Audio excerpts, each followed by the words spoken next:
Oklahoma Gardening is a production of the Oklahoma Cooperative Extension Service as part of the land grant mission of the Division of Agricultural Sciences and Natural Resources at Oklahoma State University, dedicated to improving the quality of life of the citizens of Oklahoma through research-based information. Underwriting assistance for our program is provided by the Oklahoma Department of Agriculture, Food, and Forestry, helping to keep Oklahoma green and growing. Cooler temperatures are beginning to slow plants down, so today on Oklahoma Gardening, I'll show you how you can propagate your annuals for next year's garden. David Hillock has a native shrub that's great for Oklahoma. Then we go visit a Stillwater backyard to see a habitat for the frogs.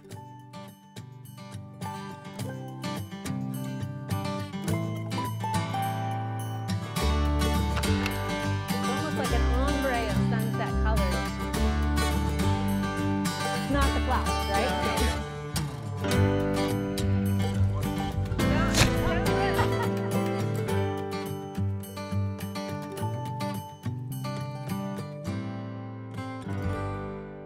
Well, it's finally starting to cool off, which means fall isn't far behind and our first frost will soon be approaching. And you know, Oklahoma, we never know when that will really show up. So it is time to start thinking about putting our garden to sleep for winter. And one of those tasks might include taking cuttings of your annuals. When we're really talking about true annuals, an annual is a plant that will be germinated from seed. It will grow roots, grow vegetation, flower, and produce a seed and then die in one season. Now, a lot of our plants that we use here for landscaping purposes and annual color are tropical perennials, which means they actually are perennials down in warmer climates, such as our coleus. Coleus is one that we often refer to as an annual here, but it's actually hardy down in very southern parts of Texas. And so while it might be a perennial there, it is treated like an annual here, which means it's going to die as soon as that frost comes in. So the one beauty about annuals is that they provide us color all season long during our growing seasons. However, we have to plant them every spring. If you want to save your gardening pocketbook just a little bit, what you can do is take cuttings of your annuals this time of year so that you can overwinter and grow some of those plants to put back out into your garden next spring. And you can do this a couple of different ways. One of the main ways that we do on annuals is called stem cuttings, and that's what I'm going to show you today. And the reason why you would do stem cuttings not only is to save money, but also, of course, you could bring in your annuals, but a lot of them have gotten pretty large this time of year. And so to have to go and dig up your plants, they would probably suffer from that shock of just being uprooted, removing some of those roots, and then being transplanted or potted up and moved into a different condition. So by taking some stem cuttings, this is going to give you a better plant going into your home or into your greenhouse that you might have. So I've got some cuttings that I've taken, and when you take cuttings, what you're looking for is probably the upper growth primarily, because typically their healthier growth is at the top of the plant. It doesn't have as much possible contamination from the soil that might have splashed up. So you're going to get about 5 to 6 inches. You're going to kind of be aware of where the leaves actually connect. So, you know, 5 to 6 inches here, you can see I have several leaf nodes versus a coleus. 5 to 6 inches, you can see I took a bigger cutting here so that I could get more of those nodes, which is where the leaf connects to the stem, because that's an important part when you're taking leaf cuttings. So we're going to look at some of the cuttings that I have here. Like I said, I got some catmint, which is a perennial. It tends to usually come back. We've got some kufia here, and you can see on the kufia I took some larger branches, and that's so I can take several different cuttings. You primarily want to take your cuttings early in the morning because that's when your plants are best hydrated. They haven't gone through the warmer temperatures of the day just yet, and so that is the prime time to take them. Now, I would say I tend to want to get cuttings that don't have a lot of flowers on them. Of course, annuals are known to produce a lot of flowers, and so that can be difficult. So you can see here on the kufias, I do have a lot of flowers. So what I'm going to do on this kufia is go ahead and cut again. The reason why I'm taking a second cutting, obviously it's too big, but when you're out harvesting your plants, as soon as you cut it, air is starting to go up the stem of this plant.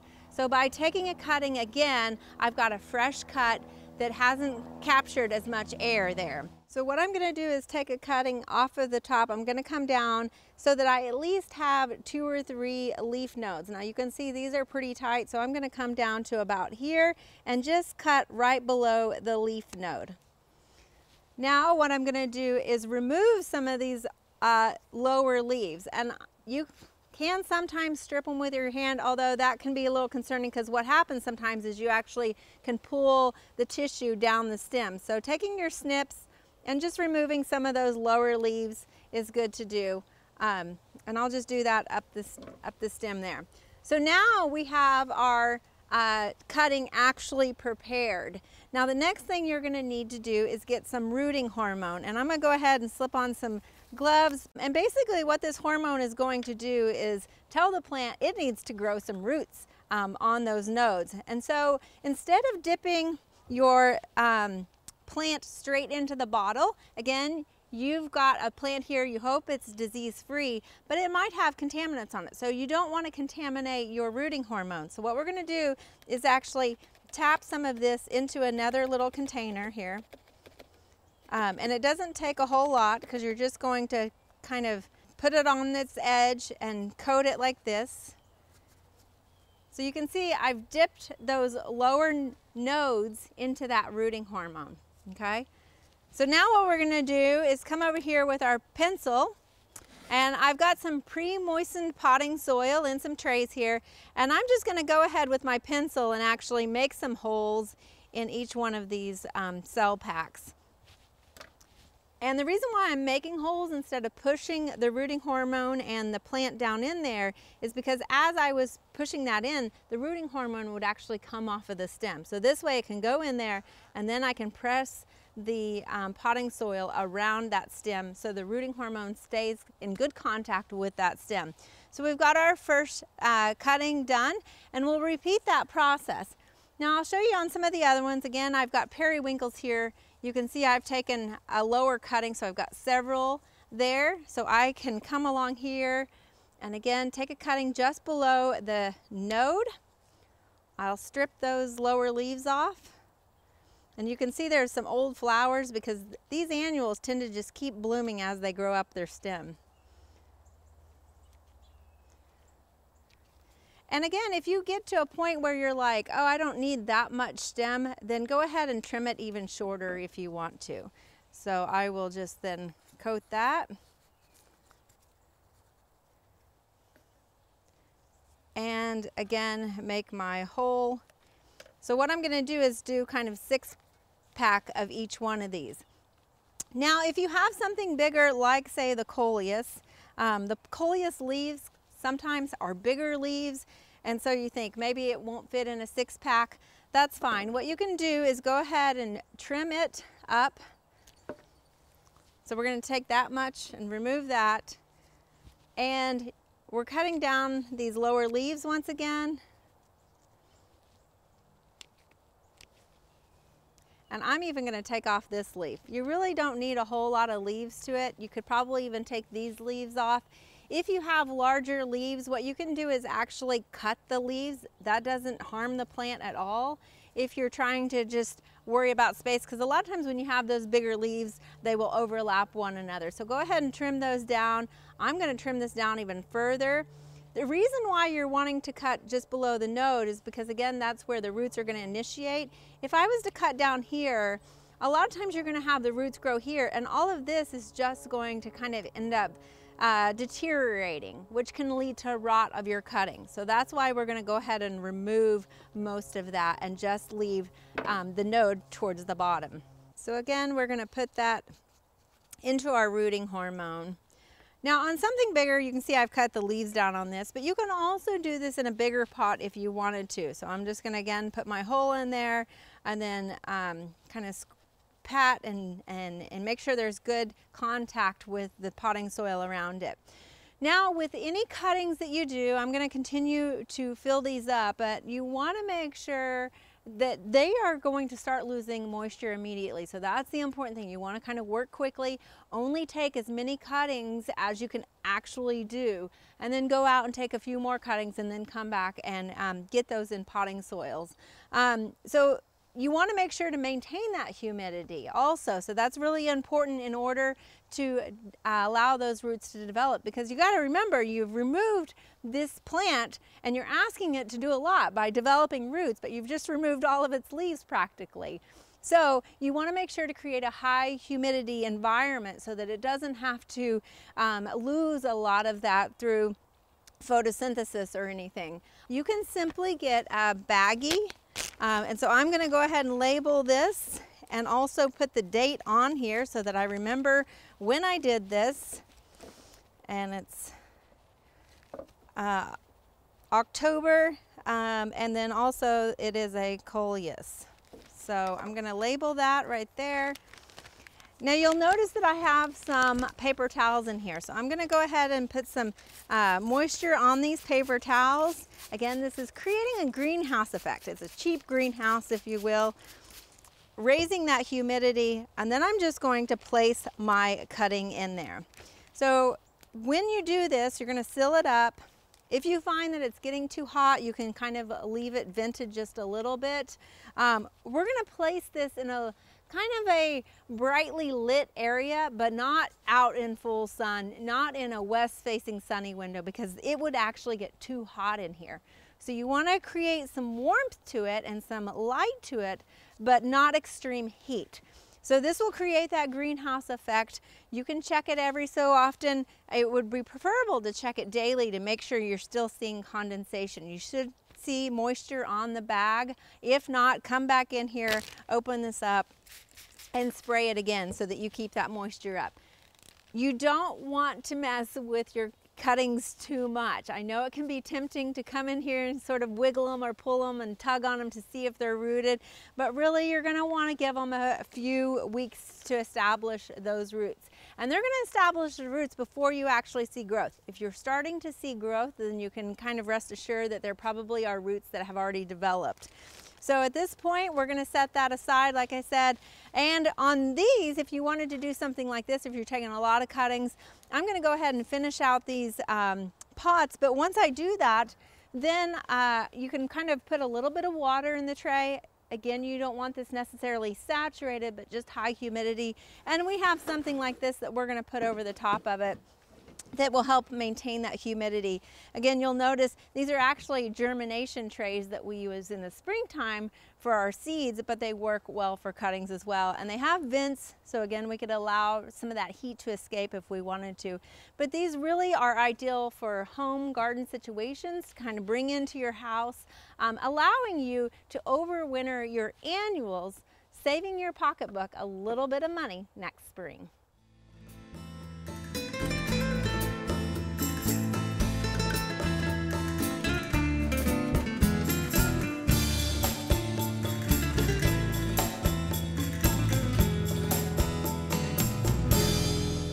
Our Oklahoma proven shrub for 2022 is the button bush, Cephalanthus occidentalis.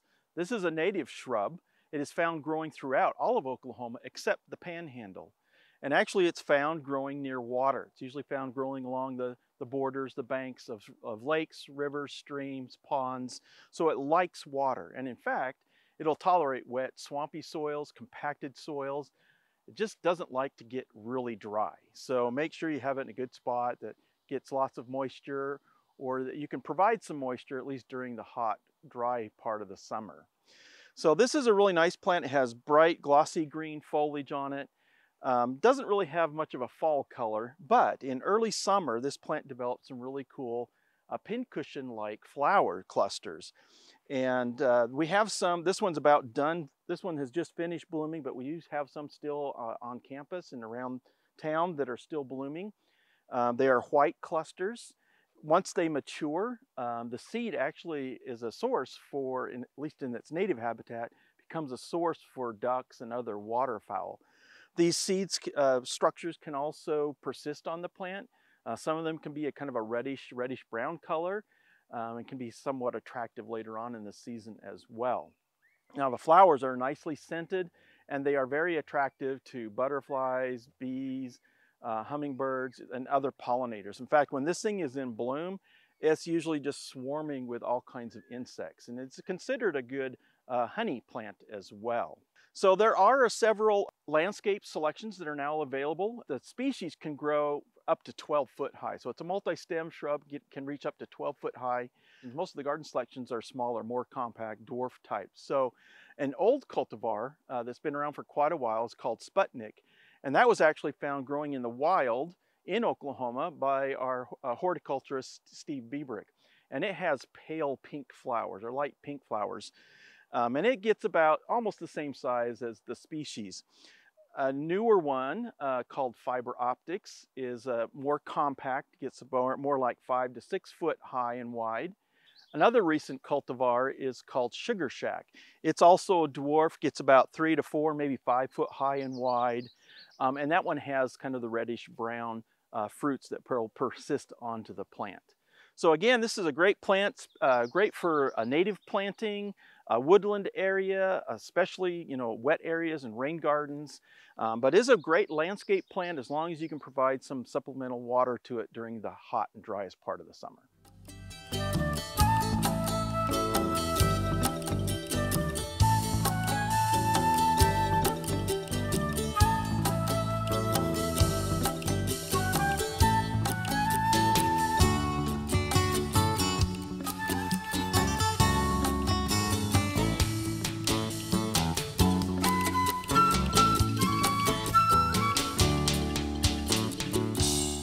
Today we are visiting the backyard of Brian Mitchell here in Stillwater, Oklahoma. Brian, I love this concept. We came to see your frog pond, so tell us a little bit about it, if you would, please. Okay, well, a couple of years ago, we thought we would try having a pond, and we immediately realized we wanted a small pond because they're easy to maintain, and there's no pumps, chemicals, things of that nature. If you do start having a problem, you can empty it out and start over very easily. So it's like the simplest form of a water garden, if you would think of it that way, right? I think so, and so I put the pond in, then I turned to my wife well, we need plants.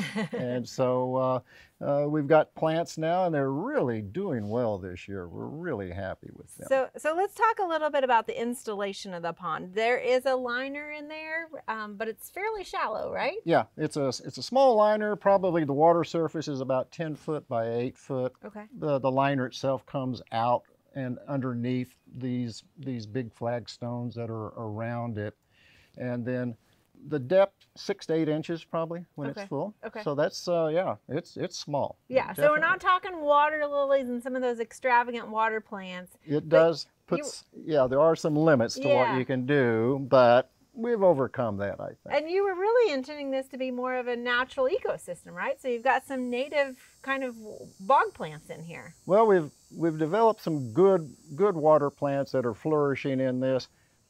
As I said, there's no pumps, no chemicals, no filters, and the plants, we didn't know how well they would do. It's so shallow, there's no ledges or shelves to put pots down into. They're simply along the edges, and there's been some sediment that has naturally formed over time. Leaves and things had gotten to the bottom and decayed, and they seem to be rooting into that very nicely. The only one that the exception is the papyrus, which we've got one of those cloth pots. Oh, okay. And we filled it up with some potting soil and put them in, and they just love it. I mean, you can't overwater a papyrus is what I've been told, and so that's exactly, they've got a tremendous water supply there. Plus they got all the nutrients of the potting soil without that soil spilling into the pond and getting it contaminated with that. I love the idea of using one of those fabric pots for a water garden plant. So it's a good use. Allows that water in, but holds back the dirt from getting into your water as well. Absolutely. So you do have some fish. We've got, you got to create that ecosystem so we don't have a mosquito pond out here, right? That's true. So, as soon as we saw mosquito larvae form, okay, we're going to get some fish. And so, yeah, we went to, essentially went to a bait shop and caught some goldfish. And they've done really well in there. We'll probably let them they'll probably make it through the winter, depending, on Right. how hard the freezes and things are. And so a larva doesn't stand a chance in that pond. They'll grab that in a heartbeat. But And you've given them a better life than their alternate fate, they right? were As bait fish, and now they're pet fish, so they're happy fish. Very good. And so let's talk a little bit about the plants that we have in here. So you mentioned the papyrus. It looks like we have some of the native horsetail rush as well, and your pennywort here that I know a lot of times is in people's landscape. So that's creeping into the water garden as well. Tell me a little bit about, the fact that you're under a big shade tree here, that influences, obviously, you're not getting a lot of flowers off of any of this stuff because they're not really flowering plants. Yeah, we don't have enough direct sunlight, Yeah. it seems like, to get flowering plants to flower. They'll make it okay, but we haven't seen any flowering take place. The shade actually helps. You don't want there to be an algae bloom in a pond. And sunlight is a real big driver of those algae blooms. So having the shade has actually been a pretty good benefit. Okay. And of course, we'll have a lot of leaf falling soon. I was going to ask about that. And we do have a little net. And when it's really intense, this is a huge tree, and there's going to be a massive amount of leaf and other debris falling.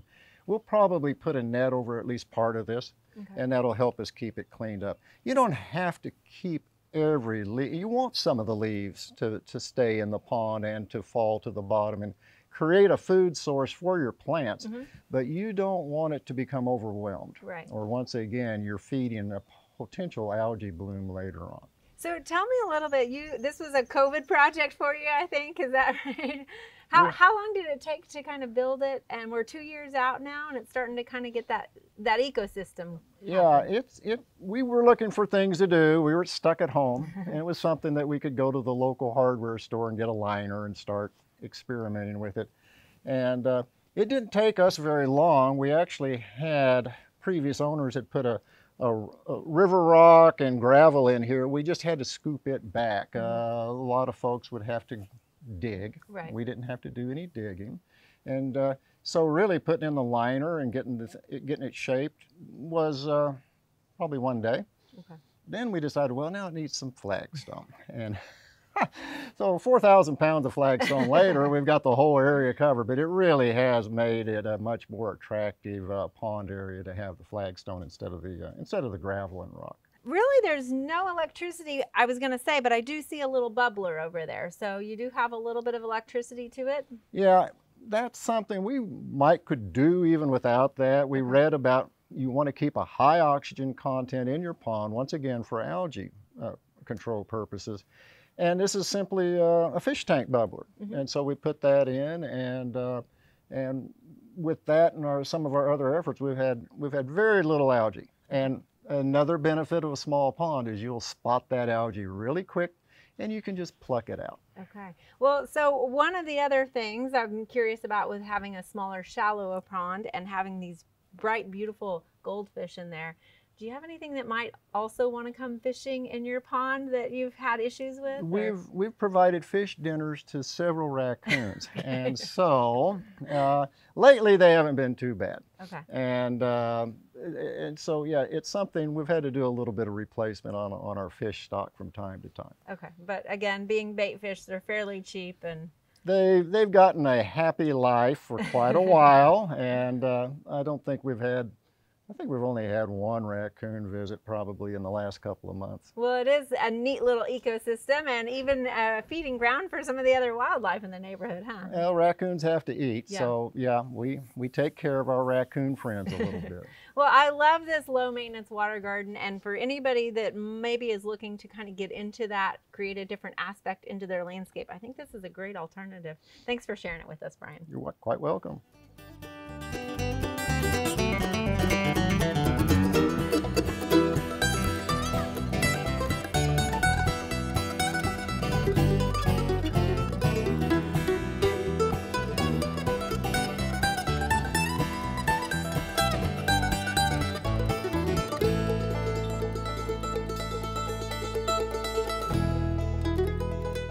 There are a lot of great horticulture activities this time of year. Be sure and consider some of these events in the weeks ahead.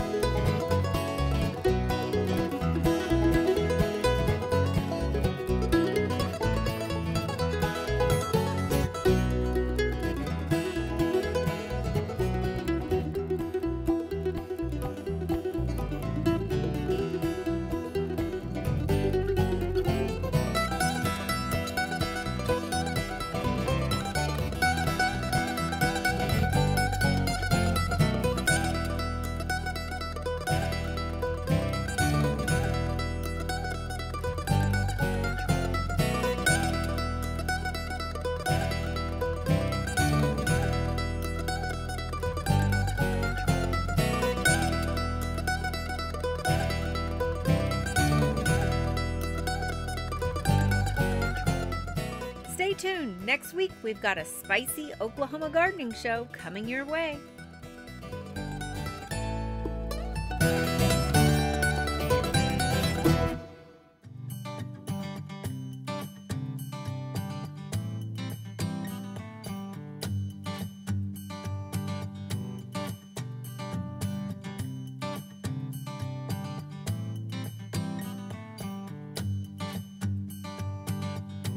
To find out more information about show topics as well as recipes, videos, articles, fact sheets, and other resources, including a directory of local extension offices, be sure to visit our website at oklahomagardening.okstate.edu.